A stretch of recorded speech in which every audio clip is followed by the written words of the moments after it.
From year to year, month to month, week to week, and day to day, people across the world are obsessed with a phenomenon that is professional wrestling. But why? 101 reasons to love professional wrestling. There are many components of professional wrestling that should be both understood and celebrated, in no particular order. The video games. Video games go all the way back to the 1950s, when computer scientists would design simple games and simulations just for fun. Video games would not enter the mainstream until the 1970s and 80s, when arcade games started to hit the scene. These coin-operated machines became popular attractions at malls and would engage the youth with digital spectacle. Of course, with anything new in pop culture, professional wrestling was right there to take their piece of the pie. The first major arcade release was Tag Team Wrestling, also known as The Big Pro Wrestling. This game was released in 1983 by Technos, a company best known for the iconic Double Dragon series. There would eventually be other arcade games under the professional wrestling umbrella, but when the personal console came into play, the world of video games would never be the same. In 1987, WWF's Micro League Wrestling would enter the scene for Commodore 64 and one of the early versions of Atari.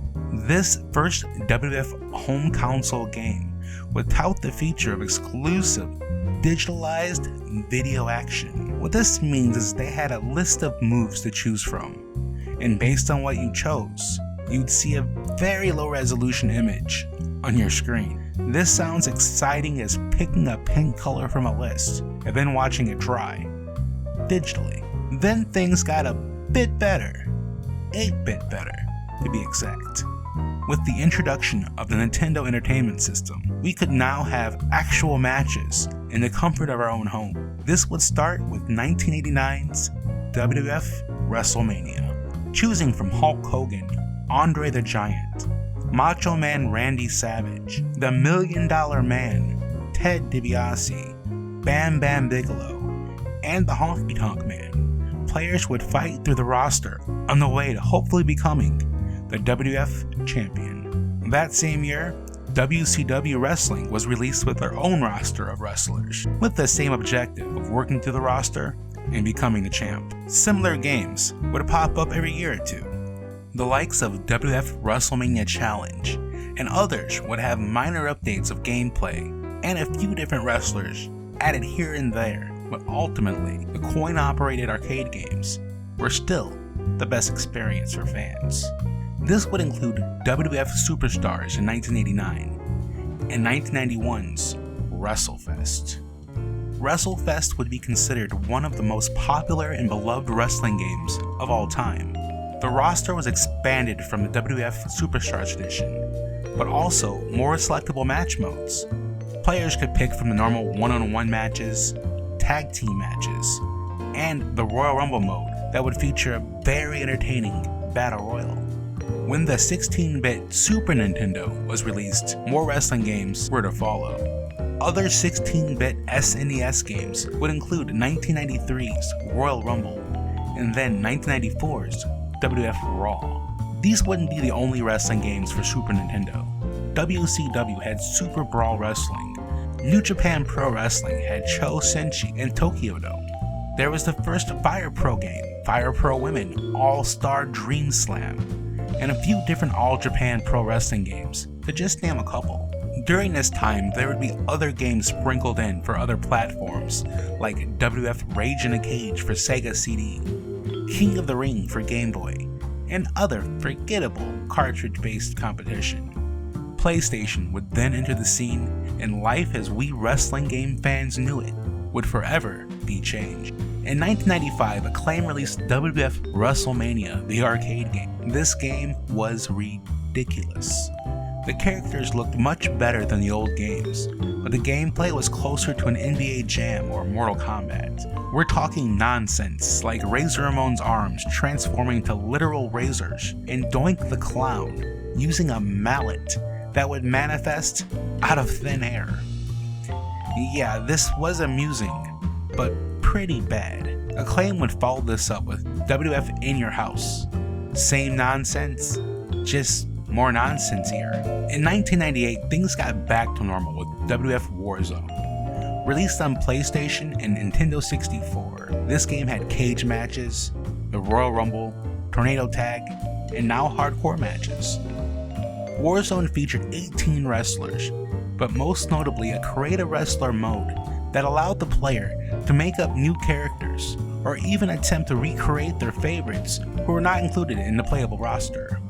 Acclaim followed this up with WWF Attitude.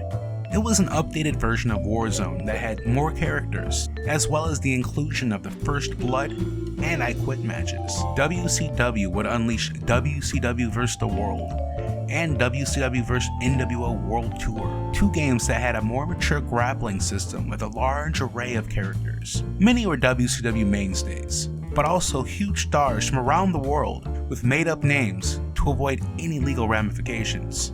In 1999, one of the most popular releases was WWF WrestleMania 2000 for Nintendo 64, a game that had most of what was seen already in games before it, but with one of the most beloved game engines of all time.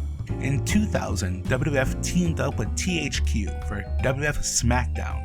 This would be the first of many to hit the shelves in the early 2000s. Story mode was a huge hit as players would be able to experience the life of a wrestler with backstage antics, feuds, and the goal of becoming champion. The SmackDown series would see many releases going into 2011. They would go from PlayStation to PlayStation 2 to PlayStation 3 as fans across the globe battled it out in a digital world of animated violence. Then the WWE 2K series arrived. Just as there were Madden football games seeing new releases launched every year, the 2K games had consistent updates.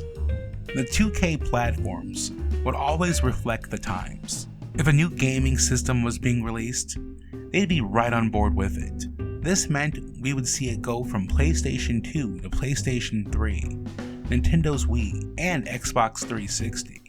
From there was a new wave of PlayStation 4 and Xbox One versions. As time went on, the games got a little bit better, and then a lot better. People can nitpick, and no games are perfect, but these games have always been fairly consistent in terms of fun and popularity.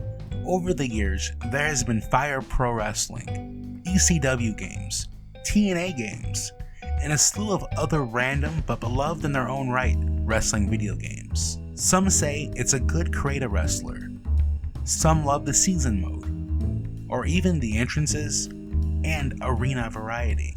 But professional wrestling games are here to stay as long as both video games and professional wrestling exist.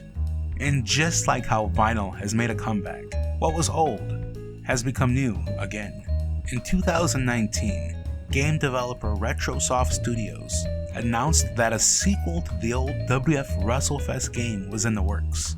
Retromania Wrestling brings the old school appeal of simpler times back with a game full of legends and independent stars, not under contract to the major companies. The buzz around this release has been great to say the least.